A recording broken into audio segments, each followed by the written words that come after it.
बघा आता या क्वेश्चन मध्ये काय दिलेलं आहे, F from R minus two to R minus one. That is बघा डोमेन मधून फक्त टू सबट्रॅक्ट केलेलं आहे अँड को डोमेन मधून वन सबट्रॅक्ट केलेलं आहे. Defined by f of x minus three upon x minus two and अनेक दुसरं फंक्शन डिफाईन करून दिले बघा, g from R to R, g of x पण आपल्याला दिलेलं गिवन आहे. Then sum of all the values of x for which f inverse x plus g inverse x is equal to 19/6. एक relation दिले आपल्याला, दोन फंक्शन दिलेले आहेत F of X and G of X, त्यांच्या इनवर्सचं सम आपल्याला 19/6 दिले आणि आपल्याला जेवढ्या एक्सच्या पॉसिबल व्हॅल्यूज आहेत त्या फाइंड करून त्यांचं सम करायचं. ओके, आता या क्वेश्चन मध्ये कन्सेप्ट यूज केले ती इनवर्स फंक्शनची कन्सेप्ट यूज केली. आता एखाद्या फंक्शनचं इनवर्स जे आहे ते आपल्याला कसं फाइंड करायचं आहे बघा. Given f of x is equal to x minus three x minus two. Approach समजून घ्या इनवर्स फाइंड करायचा. सिंपली आपल्याला याच्यामध्ये इनवर्स फाइंड करताना x replace f inverse x करायचं. ओके, काय होईल बघा आता लेफ्टला एफ ब्रॅकेटमध्ये x replace f inverse x करायचं. राईट मध्ये जिथे एक्स आहे त्या ठिकाणी f inverse x minus three divided by f inverse x minus two झालं. एफ इनवर्स कॅन्सल झालं, लेफ्टला राहिलेला आहे X is equal to right मध्ये राहिलेली टर्म आहे, डिनॉमिनेटर मी या बाजूला जर शिफ्ट केला तर x into f inverse x minus two times of x, एक्सने मल्टिप्लाय केलं, न्युमरेटर किती राहिला बघा f inverse x minus three. Inverse f find करायचं आपल्याला. जर ही राईटचा एफ इनवर्स एक्स जर लेफ्टला घेतला तर एफ इनवर्स एक्स कॉमन येईल, ब्रॅकेटमध्ये राहील तुमचं X minus one. R H S मध्ये काय झालं बघा मायनस टू एक्स राईटला गेल्यावर plus minus three, that is आपल्याला मिळून जाईल F inverse x is equal to two x minus three divided by X minus one. F inverse X मिळाला.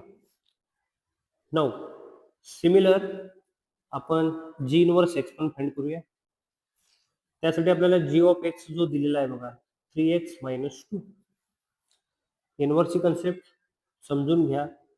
X replace f inverse x करूया, काय मिळेल बघा L H S g of, आता इथं एफ इनवर्स म्हणण्यापेक्षा आपण इथं जी इनवर्स म्हणूया, कारण जी ऑफ फंक्शन आहे ना, हे एफचं फंक्शन होतं, हे जीचं फंक्शन आहे. तर g inverse of x is equal to right मध्ये three into g inverse of x minus two झालं, जी आणि जी इनवर्स कॅन्सल झालं, एक्स राहिलं, मायनस टू लेफ्ट आला तर x plus two is equal to three times of g inverse x, that is g inverse x is equal to x plus two divided by three. बघा आता आपल्याला g inverse function मिळालंय, f inverse पण function मिळालं. आता त्यांनी दिलेल्या given condition नुसार बघा या दोघांचा सम दिले 19/6, ही व्हॅल्यू इथं पुट करूया. F inverse x that is two x minus three upon x minus one, g inverse x x plus two divided by three is equal to 19/6. LCM घेऊया. Three times of x minus one, cross multiplication करा, three two जा six x minus three into three nine, into या दोघांचा आता product करायचं बघा, x into x x square झालं, plus two x minus X plus two minus two is equal to 19/6.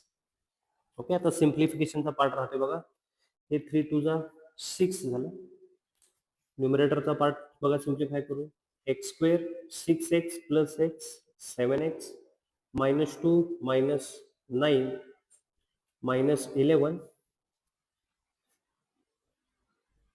X minus one right मध्ये multiply केला तर 19 into x minus one झालं. इथला जो डिनॉमिनेटरचा टू आहे ना राईटचा, तो इथं लेफ्टला घ्या, टू करून मल्टिप्लाय करा. काय राहील बघा आता 2 ने मल्टिप्लाय केल्यावर 2x² plus 14x minus 22 is equal to 19x minus 19. 2x² 19x लेफ्टला घेतला तर minus 5x minus 3 is equal to 0. Quadratic equation तयार झालं.